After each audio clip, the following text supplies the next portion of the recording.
Okay, so day three, well, technically it's not day three of exercise, it's the third exercise video. I finally got I was lazy and I didn't have it last time, but I got one of these in case I need an example right next to me. But for today I mostly did squats, lunges, and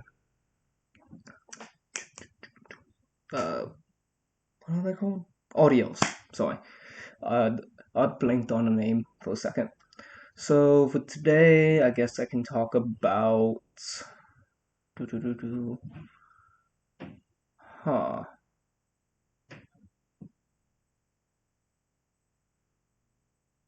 Let me just do it about hormone response to the exercise. So for hormones, there's going to be an elevation in hormones once exercise starts. Principally growth hormone, epinorepinephrine, which are catecholamines, epinephrine and norepinephrine. Decrease in insulin, increase in glucagon, increase in testosterone, and an increase in cortisol. So, what cortisol, testosterone, growth hormone, excuse me, and epi and norepinephrine do is increase the fat utilization, increases fat uptake from the body to use in aerobic exercise, not aerobic metabolism. So epinephrine actually helps increase both fat utilization and glucose utilization. It does both of them. Also, we have a increase in glucagon, like I said, which increase in glucagon is going to increase in the fat usage, and it's also decrease in carb usage, decrease in glucose usage. Part of that is by it decreasing, it being exercise, decreasing insulin. And since there's less insulin, those going to have a glucagon, uh, less insulin has a glycogen sparing effect. Also, glucagon is also going to promote the transmittance of glycogen into glucose, which is also going to increase the amount of glucose in the body. I believe I misspoke earlier. Insulin, the decrease in insulin is going to decrease the body's use of glucose as an energy source. And then beyond that, epinephrine and norepinephrine is actually what still allows them to use some glucose utilization. Also, the presence of calcium ions in working muscle cells helps those muscle cells intake insulin. I mean, intake glucose because of the same system that insulin uses. One of those messengers, one of those, I believe, chains in the system that insulin uses to get glucose into it is also activated by calcium ions.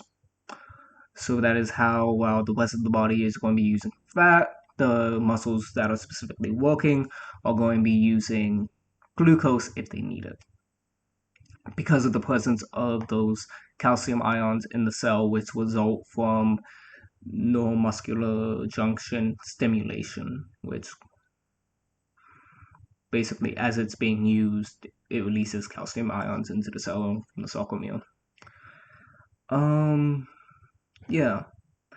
The main effects of testosterone, growth hormone, cortisol, and um, no epi, no epi. Um, they do increase fat utilization, but that is a secondary effect of those hormones. However, in response to exercise, that is what they are doing in response to exercise. However, because of the presence in the system, they also get to do their normal jobs as well. So, one thing that enhances the effect of hormones in the body is the fact that during exercise, blood flow to the kidneys and the liver slow down. Because of that, they can break down the hormones slower. And because the breaking down the hormones slower, the half life of a lot of these hormones in the body would increase. Um, yeah, I'll just leave it at that. This would be a short one. And how that relates to my exercise is basically because I was doing mainly leg exercises. Oh, I also did calf raises. Forgot to mention that. So calf raises, RDLs, squats, and lunges. Basically anything I can do with a dumbbell because I still don't have access to my gym. But yeah, because of when I was working out my legs, the legs because of epinephrine and norepinephrine, and because of the calcium ions, was still using glucose, while the rest of the body was primarily using fat to create ATP. Uh, Basically, glucose went to where it was needed in my brain and in my working muscles because of the hormones.